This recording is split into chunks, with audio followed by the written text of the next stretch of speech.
내 무덤에 침 뱉을 놈이 내 자식이라니. 전생에 무슨 죄를 지었길래 30년을 금쪽같이 키운 자식 손에 독약을 받아먹어야 했을까요? 여러분 자식한테 다 주지 마세요.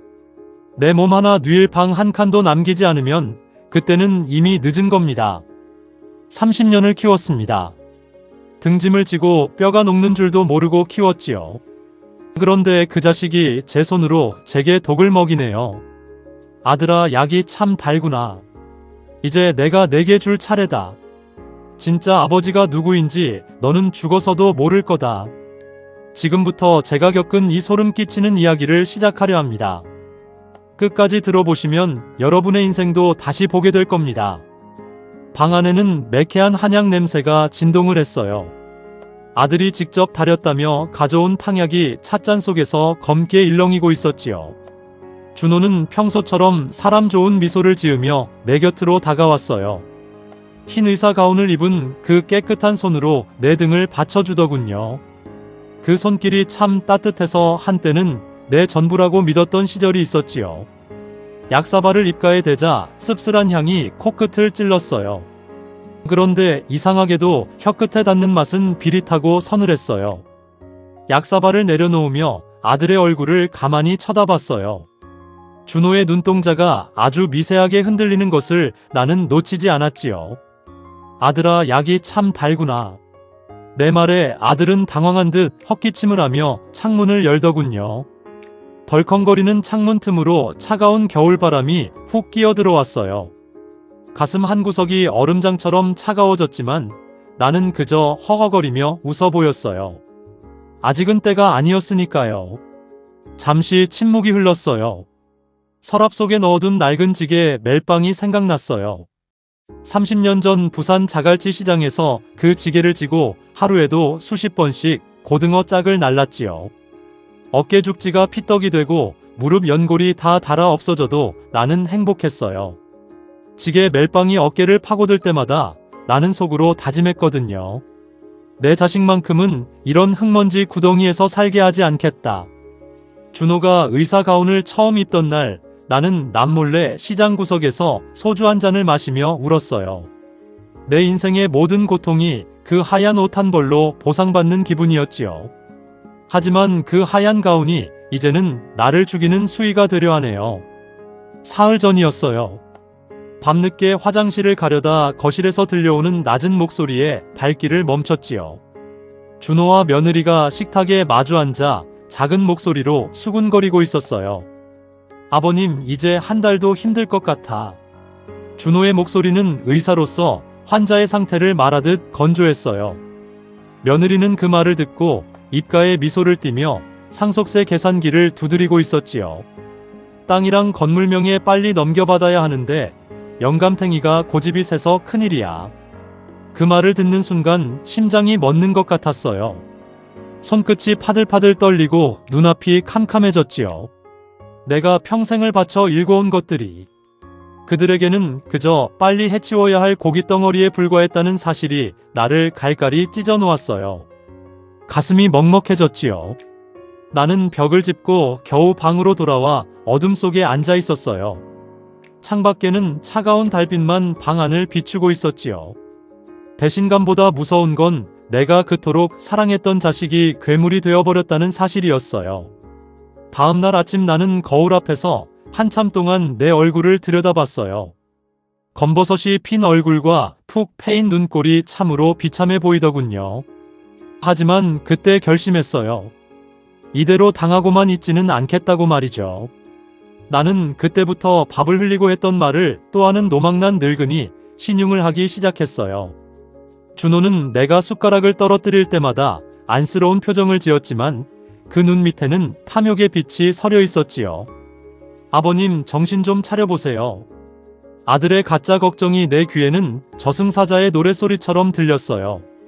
어느 날 오후 준호가 내 인감도장을 몰래 가져가는 모습을 문틈으로 지켜봤어요. 아들은 서재 책상 밑에 숨겨둔 내 땅 문서를 꺼내며 숨을 몰아쉬더군요. 그 뒷모습이 내가 알던 내 아들이 맞는지 의심스러웠어요. 아니, 사실 나는 이미 알고 있었는지도 모릅니다. 준호가 내 핏줄이 아니라는 사실을 말이죠. 그 사실을 숨기기 위해 내가 얼마나 많은 밤을 눈물로 지새웠는지 저놈은 꿈에도 모를 겁니다. 나는 조용히 뒷마당으로 나가 최 형사에게 전화를 걸었어요. 평생을 내 비밀을 지켜준 유일한 친구이자 은퇴한 강력계 형사지요. 자네가 말한 그 서류 준비됐나? 내 목소리는 평소보다 낮고 단호했어요. 전화기 너머로 최 형사의 깊은 한숨 소리가 들려왔어요. 만수야, 정말 괜찮겠나? 나는 대답 대신 마당에 핀 시든 국화꽃을 내려다봤어요. 찬바람이 불어오니 꽃잎이 맥없이 바닥으로 떨어지더군요. 괜찮네, 이제야 제자리를 찾아가는 것뿐이야. 방으로 돌아오니 며느리가 내 방 가구를 거칠게 밀어내고 있었어요. 아버님, 이제 요양원 가실 준비하셔야죠. 며느리의 차가운 말투에 나는 초점 없는 눈으로 벽을 쳐다봤어요. 며느리는 내 손목을 거칠게 잡아 끌며 얼른 짐이나 싸라고 윽박질렀지요. 평생 가족을 위해 끓여낸 된장찌개 냄새가 이 집안 곳곳에 배어 있는데 이제는 그 냄새조차 싫다며 코를 막더군요. 슬프다는 생각조차 들지 않았어요. 그저 저들의 무지가 가련할 뿐이었지요. 준호가 퇴근하고 돌아와 내 앞에 앉았어요. 아버지, 내일이면 모든 게 편해지실 거예요. 아들은 다시 그 가식적인 약사발을 내밀었어요. 나는 그 약을 한 방울도 남기지 않고 단숨에 들이켰어요. 아들은 만족스러운 듯 내 어깨를 토닥였지요. 아들의 손길이 닿은 어깨가 불에 타는 듯 뜨거웠어요. 하지만 나는 그저 아이처럼 해맑게 웃으며 아들의 손을 꼭 잡았어요. 그래, 준호야, 이제 다 끝났구나. 내 말의 진짜 의미를 알 리 없는 아들은 그저 고개를 끄덕였지요. 그날 밤 나는 보따리 하나를 챙겨 조용히 집을 나섰어요. 대문 앞에 서서 내가 30년을 지켜온 집을 한참 동안 바라봤지요. 불이 꺼진 집안에서 아들 부부는 꿈을 꾸고 있겠지요. 자신들이 곧 부자가 될 거라는 달콤한 꿈 말입니다. 하지만 내일 아침 그들이 눈을 떴을 때 보게 될 것은 거대한 지옥일 겁니다. 나는 낡은 구두를 고쳐 신고 어두운 골목길로 발을 내디뎠어요. 발걸음이 생각보다 가벼웠지요. 차가운 새벽 공기가 폐부 깊숙이 들어왔어요. 길가에 버려진 폐지 수레가 내 신세처럼 보였지만 나는 멈추지 않았어요. 이제 시작입니다. 30년을 숨겨온 진실과 내가 평생을 바쳐 준비한 마지막 심판이 이제 막막을 올리려 하고 있어요. 아들아, 네가 버린 그 검은 봉지 속에 무엇이 들어있는지 너는 아직 상상조차 못하겠지. 그날의 약기운이 아직도 입안에 맴도는 것 같네요. 하지만 이제는 하나도 쓰지 않아요. 그 끝에 기다리는 것이 무엇인지 나는 너무나 잘 알고 있으니까요. 어깨에 커다란 옹이가 박혔습니다. 거울 속에 비친 내 왼쪽 어깨는 오른쪽보다 한 뼘이나 더 낮게 내려앉아 있지요. 평생을 지게에 매달려 살았으니 뼈마디가 제자리를 찾지 못하는 것도 당연한 일입니다. 30년 전 부산 자갈치 시장의 새벽은 비릿한 바다 냄새와 사람들의 고함으로 시작되었지요. 그때 나는 30 무렵의 서슬 퍼런 청년이었습니다. 집에는 젖비린내 나는 어린 준호와 몸이 약한 아내가 기다리고 있었지요. 나는 새벽 3시면 어김없이 낡은 지게를 짊어지고 시장통으로 나갔습니다. 바닷바람이 뺨을 때리면 정신이 번쩍 들곤 했지요. 그 시절 자갈치 시장의 바닥은 늘 젖어 있었고 내 등도 늘 땀과 바닷물로 젖어 있었습니다. 지게 위에는 수십 킬로그램이 넘는 고등어 상자들이 층층이 쌓였지요. 지게 멜빵이 어깨를 파고들 때마다 나는 입술을 깨물었습니다. 밧줄이 어깨살을 파고들어 피가 배어 나왔지만 멈출 수 없었지요. 내가 한 걸음을 떼야 준호가 쌀밥을 먹을 수 있고 내가 2걸음을 떼야 준호가 책을 살 수 있었습니다. 지게 발이 진흙탕에 빠져 허우적거릴 때면 하늘을 보며 빌었습니다. 부디 내 자식만큼은 이 무거운 지게를 지지 않게 해달라고 말이지요. 돈 1,000원에 허리가 굽고 자존심이 깎여도 나는 괜찮았습니다. 시장 구석에서 차가운 깡보리밥에 물을 말아먹으면서도 준호가 학교에서 1등을 했다는 소식만 들으면 배가 불렀지요. 그해 겨울은 유독 추웠습니다. 눈도 내리지 않는 부산의 칼바람은 살갗을 애는 듯 했지요. 낡은 고무신 안으로 스며드는 얼음물에 발가락이 감각을 잃어갔습니다. 하지만 나는 새 신발을 살 돈 아껴서 준호의 참고서를 샀지요. 준호가 밤늦게까지 촛불 아래서 책을 읽는 뒷모습을 볼 때면 어깨의 통증이 씻은 듯 사라지곤 했습니다.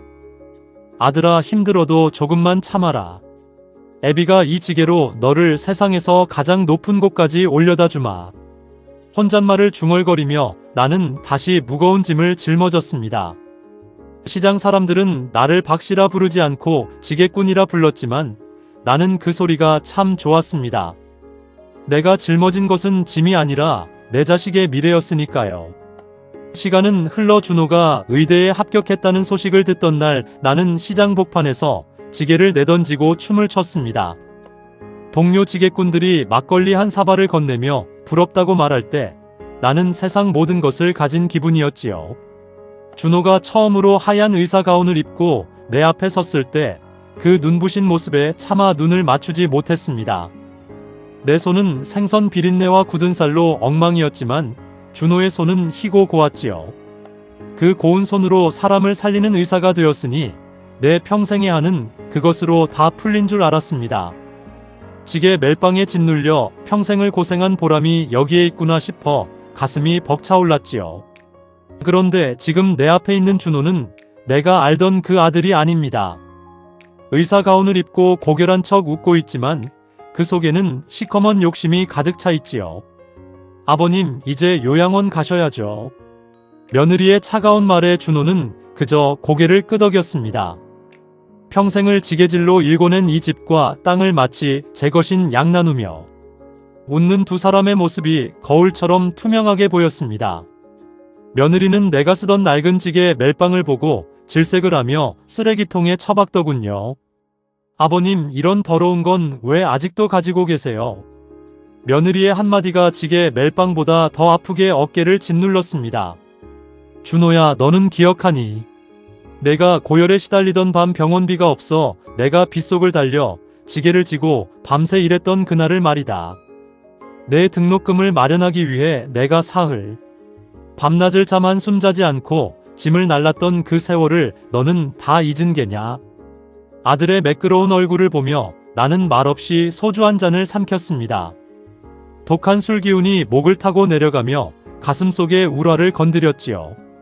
하지만 나는 여전히 노망난 노인처럼 허허 웃었습니다. 준호가 내 약에 무엇을 섞었는지 나는 이미 알고 있었지요. 그 약사발을 내밀며 걱정하는 척하는 아들의 눈동자에서 나는 30년 전 내가 사랑했던 그 아이의 흔적을 찾으려 애썼습니다. 하지만 거기에는 탐욕에 눈먼 낯선 남자만이 서 있었지요. 가슴이 저릿해졌습니다. 내가 너를 어떻게 키웠는데 어찌 나에게 이럴 수 있느냐고 소리치고 싶었지요. 하지만 침묵했습니다. 남자는 가장으로서 마지막 책임을 질 때 가장 무거운 침묵을 지켜야 한다는 것을 알기 때문입니다. 준호와 며느리는 내가 치매에 걸려 아무것도 모른다고 생각하겠지요. 자신들이 계획한 대로 이 아버지를 요양원에 버리고 재산을 가로챌 수 있을 거라 믿고 있을 겁니다. 그들의 확신이 깊어질수록 내 복수의 칼날도 더 날카로워졌습니다. 준호는 내가 지게를 지며 배운 것이 단순히 짐을 나르는 법이라 생각하겠지만 나는 짐의 균형을 맞추는 법을 배웠습니다. 이제 그 무너진 균형을 내가 다시 맞추려 합니다. 사흘 뒤면 아들은 내가 가진 가장 큰 땅을 매각하려 할 것입니다. 그 땅은 내가 평생 지게를 지며 번 돈으로 한 평 한 평 사모은 내 목숨 같은 땅이지요. 준호는 이미 그 땅을 제 것인 양 여기며 해외여행 계획까지 세우고 있더군요. 하지만 아들아, 너는 모른다. 그 땅의 진짜 주인이 누구인지, 그리고 내가 버린 그 낡은 지게 멜빵 속에 무엇이 들어있는지 말이다. 30년 전 자갈치 시장의 차가운 바닷물이 발목을 적시던 그 고통을 나는 지금 다시 느낍니다. 하지만 이번에는 슬프지 않습니다. 오히려 가슴 한편에서 서늘한 평온함이 차오르지요. 시장을 떠나오며 마지막으로 지게를 내려놓던 날 나는 참 많이 울었습니다. 이제는 더 이상 무거운 짐을 지지 않아도 된다는 안도감 때문이었지요. 하지만 나는 다시 지게를 짊어지려 합니다. 이번에는 눈에 보이지 않는 진실이라는 짐을 지고 가려 합니다. 그 짐이 얼마나 무거울지 나는 잘 압니다. 하지만 이 짐을 다 옮기고 나면 너는 비로소 깨닫게 되겠지. 아버지가 지탱해온 세상이 얼마나 크고 단단했는지를 말이다. 가슴속에 묻어둔 우라가 오히려 차분한 평온으로 바뀌는 기분이었지요. 잠시 침묵이 흘렀습니다. 낡은 구두 소리가 밤 공기를 가르며 울려 퍼집니다. 그 향이 아직도 마음에 남네요. 가면이 벗겨지는 건 참으로 쉬운 일이었습니다. 평생을 효자로 살 줄 알았던 아들이 괴물로 변하는 데는 그리 긴 시간이 필요하지 않았지요. 내가 치매에 걸린 척 연기를 시작하자 집안의 공기는 순식간에 차갑게 얼어붙었습니다. 준호는 더 이상 내 눈을 맞추지 않았고 며느리는 대놓고 나를 투명 인간 취급하기 시작했지요. 거실에 앉아 있으면 며느리는 코를 킁킁거리며 공기청정기를 강하게 돌렸습니다. 아버님 방에서 나는 노인네 냄새 때문에 살 수가 없네. 그 말은 화살이 되어 내 가슴에 박혔지만 나는 그저 초점 없는 눈으로 벽만 쳐다보았습니다. 어느 날 저녁이었습니다. 식탁 위에 차려진 것은 식어 빠진 밥 한 덩이와 물기가 다 빠진 김치 몇 조각뿐이었지요. 자기들끼리는 안방에서 갈비를 굽는지 달콤한 고기 냄새가 문틈으로 새어나왔습니다. 나는 굳어버린 밥을 씹으며 안방에서 들려오는 웃음소리를 들었습니다. 준호야, 이제 서류 정리 다 됐니? 며느리의 들뜬 목소리가 들렸지요. 응, 이제 아버지가 도장만 찍으면 돼. 정신이 오락가락하실 때 얼른 처리해야 나중에 뒤탈이 없어. 아들의 목소리는 수술실에서 환부의 암덩어리를 논할 때처럼 냉정하고 침착했습니다. 가슴이 울렁거렸습니다. 내가 저 목소리를 들으려고 30년을 지게질하며 살았나 싶어 숟가락을 쥔 손이 파들파들 떨렸지요. 며느리는 거실로 나오더니 내 앞에 놓인 밥그릇을 거칠게 뺏어갔습니다. 아버님 다 드셨으면 들어가서 잠이나 자세요. 여기 나와서 기웃거리지 마시고요. 며느리의 눈빛은 짐승을 보는 듯한 혐오로 가득 차 있었습니다. 나는 아무 말 없이 일어서서 내 방으로 들어왔습니다. 문을 닫고 어둠 속에 앉아 있으니 눈물이 뺨을 타고 흘러내렸지요. 슬퍼서가 아니라 내가 키운 자식이 저토록 추악해졌다는 사실이 견딜 수 없이 분했습니다. 사흘 뒤 아침 준호가 서류 뭉치를 들고 내 방으로 찾아왔습니다. 아버지, 이거 땅 팔 때 필요한 서류예요. 여기 인감도장만 찍으시면 제가 다 알아서 관리해 드릴게요. 아들은 내 손에 도장을 쥐어주며 재촉했습니다. 나는 짐진 멍청한 표정을 지으며 아들의 얼굴을 가만히 보았습니다. 준호야, 이 땅이 어떤 땅인지 너는 알지 않니? 내 물음에 아들은 짜증 섞인 한숨을 내쉬더군요. 아이고 아버지, 그런 건 몰라도 돼요. 그냥 도장이나 찍으세요. 아들의 눈에는 오직 종이 위에 적힌 숫자와 돈의 가치만 서려 있었습니다. 내가 주저하자 며느리가 방으로 들이닥쳤습니다. 아버님, 정말 왜 이러세요? 준호가 다 아버님 위해서 하는 일이잖아요. 요양원 들어가시면 돈이 얼마나 많이 드는데 자식들이 이 정도는 해드려야죠. 요양원이라는 단어가 며느리의 입에서 너무나 쉽게 튀어나왔습니다. 나를 산채로 고려장하겠다는 선언을 저들은 효도라는 이름으로 포장하고 있었지요. 나는 도장을 쥐고 한참을 망설이다가 서류 한 귀퉁이에 도장을 꾹 찍었습니다. 아들 부부는 그 도장을 확인하자마자 승리자처럼 서로를 보며 미소 지었습니다. 그날 밤 나는 거실 소파에 앉아 가만히 귀를 기울였습니다. 아들 내외는 거실 한복판에서 땅 매각 대금으로 무엇을 할지 신나게 떠들고 있었지요. 준호는 새 차를 살 계획을 세웠고 며느리는 강남의 아파트를 알아보고 있었습니다. 그 대화 속에 이 늙은 아버지를 위한 자리는 단 한 곳도 없었습니다. 나를 요양원에 보낸 뒤 며느는 몇 번이나 갈지 생색을 내는 대화를 들으며 나는 어둠 속에서 조용히 주먹을 쥐었습니다. 며느리는 내가 아끼던 낡은 사진첩을 쓰레기통에 처박으며 말했습니다. 이런 쓰레기는 다 버리고 가야지. 요양원에 짐 많으면 싫어해. 그 사진첩 속에는 준호의 돌사진과 초등학교 졸업사진, 그리고 아내가 죽기 전 마지막으로 남긴 가족 사진이 들어 있었습니다. 내 인생의 전부가 담긴 그 귀한 것들이 며느리의 손끝에서 쓰레기로 변해버렸지요. 잠시 침묵이 흘렀습니다.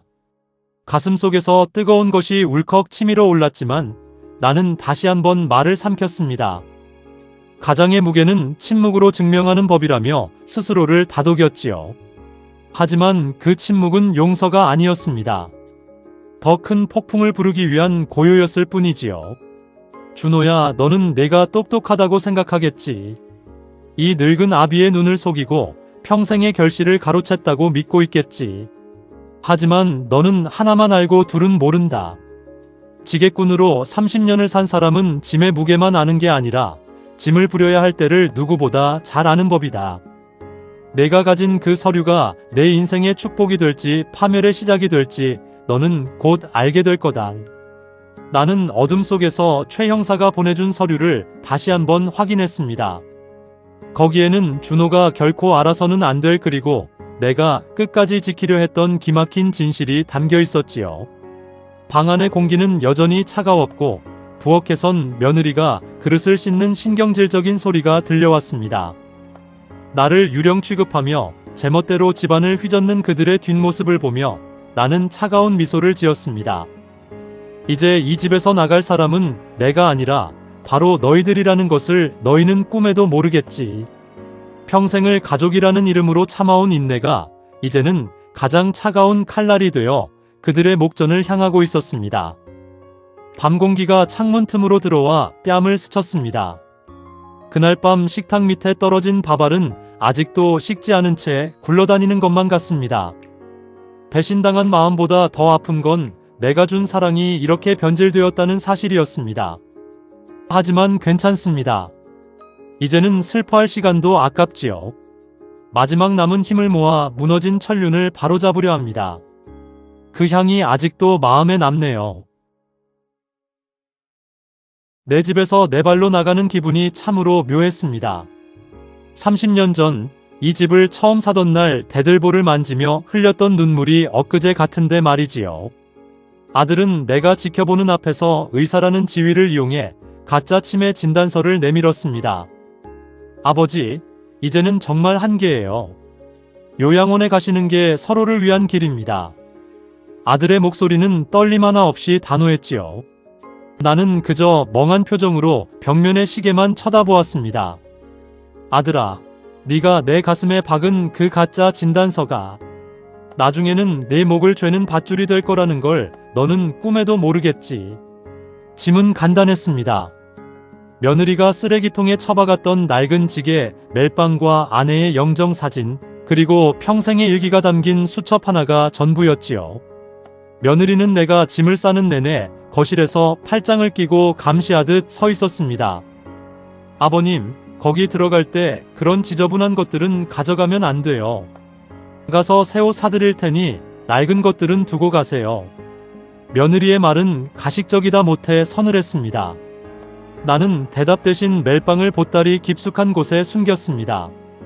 그 낡은 가죽끈 속에 내가 평생 모은 인감도장과 통장, 그리고 준호의 출생에 관한 비밀 서류가 들어있다는 것을 저들은 상상조차 못하겠지요.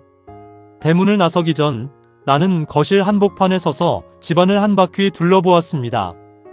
벽지에 배어있는 된장찌개 냄새와 손주 녀석이 낙서해 놓은 기둥 자국까지 하나하나가 내 뼈와 살을 깎아 만든 것들이었습니다.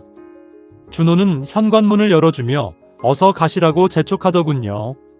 뒤도 돌아보지 않고 골목길을 내려왔습니다.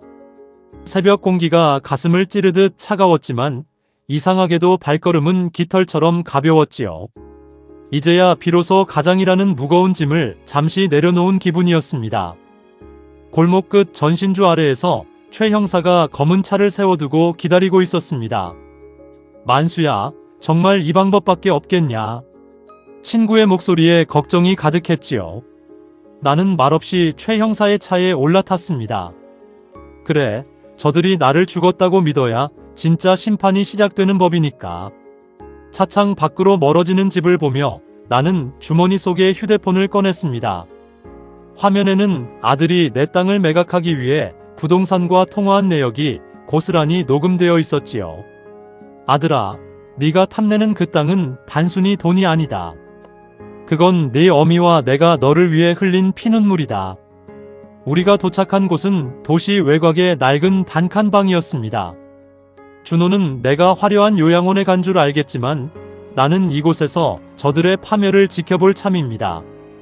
방 안에는 최 형사가 미리 준비해둔 서류 뭉치들이 가득했지요. 아들이 의사 면허를 따는 과정에서 저지른 비리와 병원, 자금을 유용해 주식 투자를 했던 내역들이 하나둘씩 수면 위로 드러나고 있었습니다. 나는 돋보기를 쓰고 그 서류들을 하나하나 검토했습니다.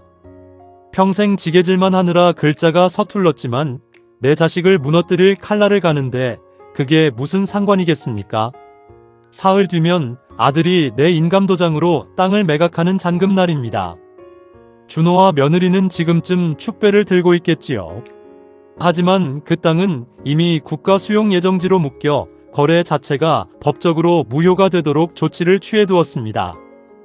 아들이 받은 계약금은 순식간에 거액의 위약금이 되어 돌아갈 것이고 그 위약금을 갚지 못하면 아들의 병원도 집도 모두 경매로 넘어가게 될 겁니다. 나는 어둠 속에서 조용히 소주 한 잔을 따랐습니다.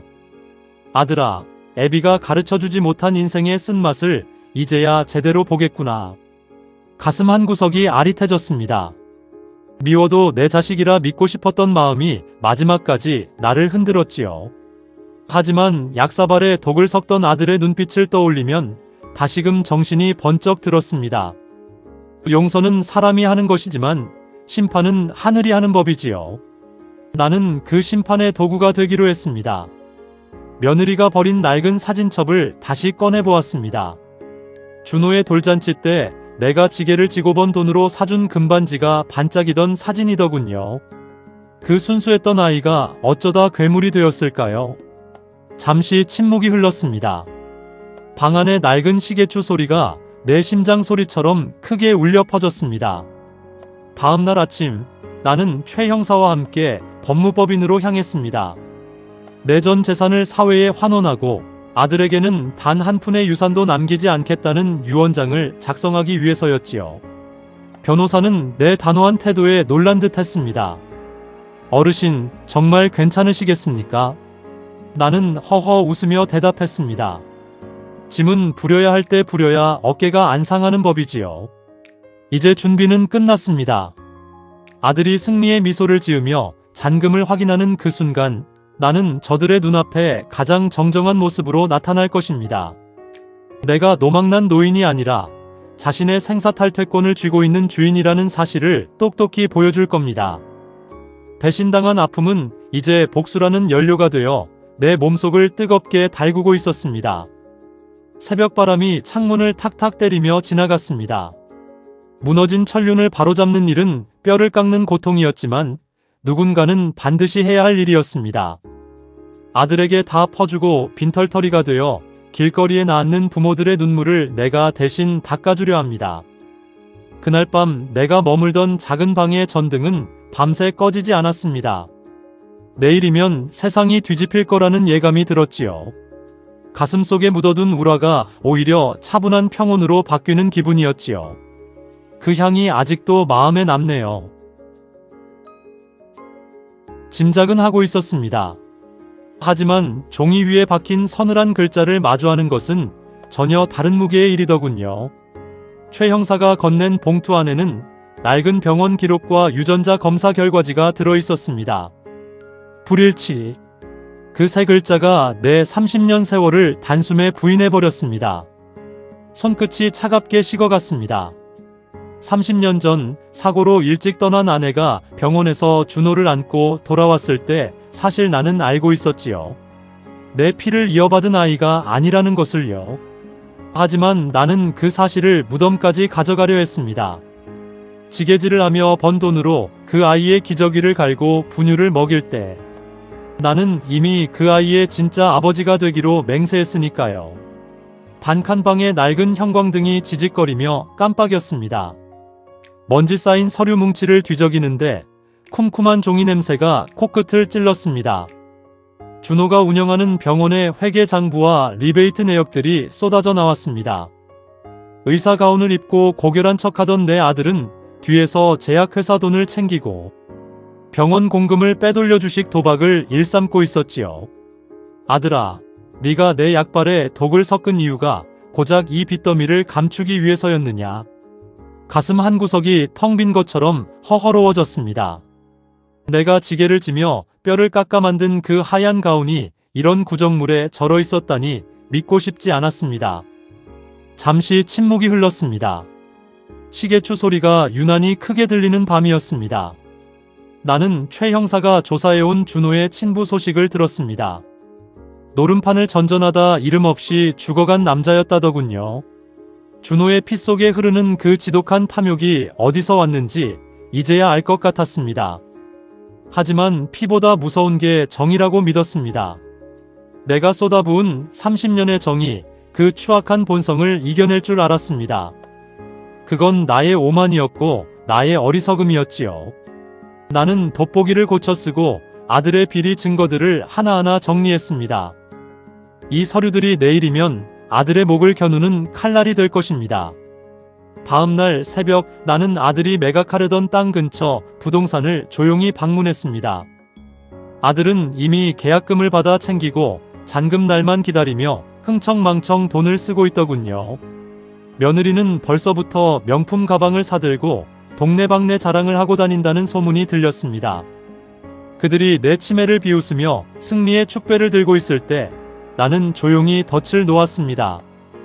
그 땅은 이미 며칠 전 최 형사의 도움으로 공익법인에 기부 신탁이 완료된 상태였지요. 아들이 휘두르는 인감도장은 이제 아무런 힘이 없는 종이 조각에 불과했습니다.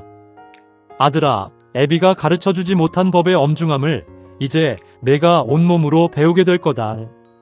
방 안으로 돌아오니 창틈으로 스며든 찬바람이 뺨을 때렸습니다. 내가 틀린 걸까? 아니야. 나는 내 방식대로 최선을 다해왔어. 그래도 마음 한구석이 흔들리는 건 어쩔 수 없더군요. 30년 전 준호가 처음 아빠라고 불렀던 그 목소리가 귓가에 맴돌았습니다.